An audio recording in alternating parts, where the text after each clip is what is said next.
మాది పీసర గ్రామం అండి. మా వైఫ్ వాళ్ళది గౌచర్ల. ఆమెకు సెకండ్ కన్సీవ్ ఇది. ఫస్ట్ వచ్చేసి సీకేఎంలో గవర్నమెంట్ హాస్పిటల్లో సిజేరియన్ అయింది. అప్పటి నుంచి ఇప్పటివరకు ఆమెకి ఏం డిస్టర్బెన్స్ ఏం కాలేదు. 5 years అవుతుంది.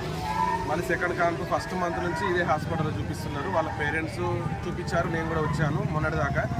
మేడం నాతోటి నో ప్రాబ్లం రాజు, బేబీ చాలా గ్రోత్ మంచిగా ఉంది, చాలా బాగుంది, మీరు మార్చి 10 లోపు వచ్చి ఆపరేషన్ చేయించుకోండి అని చెప్పారు. సరే అని చెప్పేసి నేను 9వ తారీఖు తీసుకొచ్చి నైట్ అడ్మిట్ చేశాము.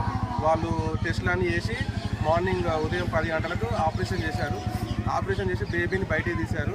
బేబీని బయటికి తీసిన తర్వాత నన్ను లోపలికి పిలిచి, మీరు అప్పుడు సీకేఎంలో చేసుకున్న ఆపరేషన్ కొంచెం అది ఎఫెక్ట్ అవుతుంది, ఆ పేగులన్నీ మాకు దొరకట్లేదు, కరెక్ట్ దొరకట్లేదు పేగులు అంటే, మేడం మీరు ఏదైనా చేసిన భార్యను బతికించండి, మంచిగా చూడండి అంటే, సరే రాజు ఓకే ఏం పర్లేదని చెప్పారు. మళ్ళీ ఆమెను తీసుకొచ్చి జనరల్ వార్డులో వేసిన తర్వాత 11 గంటల నుంచి 2 గంటల వరకు ఎటువంటి ప్రాబ్లం లేదు.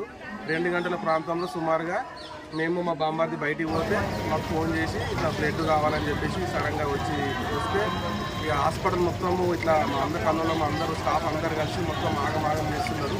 ఇదేంటి ఇట్లా చేస్తున్నారని మేము ఆలోచించే లోపే 8 బాటిల్ కావాలి, 10 బాటిల్ కావాలని చెప్పేసి ఒకటేసారి ఆర్డర్ ఇచ్చారు. ఇంత ఒక మనిషికి ఇంత మోతాదులో రక్తం ఎందుకని మేము కూడా ఆలోచించాము. కానీ మా భార్య నాకు నా పాలన ముఖ్యం కాబట్టి డబ్బుల గురించి కానీ దేని గురించి ఆలోచించకుండా బ్యాక్ టు బ్యాక్ వాళ్ళు అడిగిన రక్తం